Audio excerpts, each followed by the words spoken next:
Nagbanta ng nationwide walkout sa unang araw ng klase sa June 13 ang League of Filipino Students bilang protesta sa K-12 program. Samantala, tuloy ang enrollment para sa mga grade 11 hanggang June 13 ayon sa DepEd. Balitang hatid ni Victoria Tulad.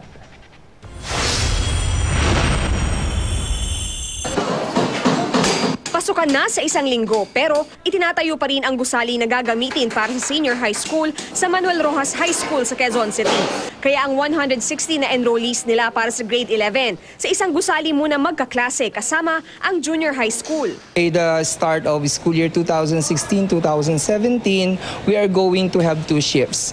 Ang isa sa problema raw sa ngayon, mula sa mga nag-graduate ng grade 10 noong March, nasa 30 estudyante pa ang hindi nag-enroll sa grade 11. Dahilan ng ilan, kakulangan sa pera. Ayon sa Department of Education o DepEd, nasa 1.8 million hanggang 1.9 million dapat ang bilang ng unang batch ng senior high school students sa ilalim ng K-12 program.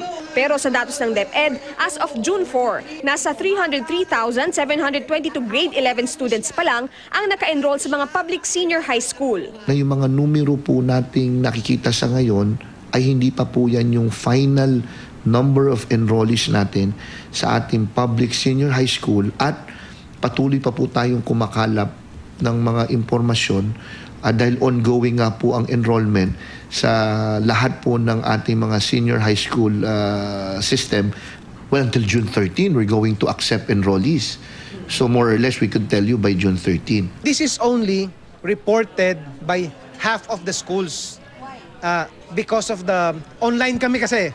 So, naghahanap yung ating mga grade 11 schools ng window kung saan nila masisend. No? Ang League of Filipino Students nagbanta ng nationwide walkout sa June 13, unang araw ng klase bilang pagtuligsa sa K-12 program. Halos 1 milyon pa rin yung mga kabataan, yung magda-drop out, partikular sa Maynila at saka sa Quezon City, hindi na matrack noong mga eskwelahan kung nasaan na yung kalahati noong mga estudyante. Sa kabila ng mga batikos, suportado ni incoming DepEd Secretary Leonor Briones ang K-12. You go to Europe, you go to the United States, our doctors, our engineers, our dentists, our teachers, would usually be, even if you have an equivalent degree like a PhD or a certificate or what, would tend to be ranked lower than counterparts, primarily because